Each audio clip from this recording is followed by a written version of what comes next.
கதையின் தலைப்பு உழைப்பே உயர்வு, தி ஹிடன் ட்ரெஷர். ஒரு ஊரில் ஒரு முதியவர் வாழ்ந்து வந்தார். அவருக்கு 3 மகன்கள் இருந்தனர். அந்த 3 மகன்களும் மிகவும் சோம்பேறிகள். எந்நேரமும் ஊர் சுற்றிக்கொண்டு எந்த வேலைக்கும் செல்லாமல் இருந்தனர். முதியவருக்கு வயது ஆக ஆக தன் மகன்களின் எதிர்காலத்தைப் பற்றி கவலை வந்தது. அவர்களை எப்படி வழிக்கு கொண்டு வருவது என்று யோசித்தார். ஒரு நாள் அவர் நோய்வாய்ப்பட்டு படுக்கையில் இருந்தபோது மகன்கள் மூவரையும் அழைத்தார். அவர் சொன்னார், மகன்களே, நான் சாகப்போகும் தருவாயில் ஒரு ரகசியத்தை உங்களுக்குச் சொல்கிறேன்.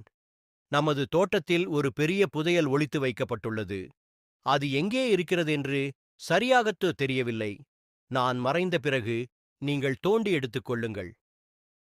சில நாட்களில் அந்த முதியவர் இயற்கை எய்தினார். தந்தை சொன்ன புதையலை எடுக்க மகன்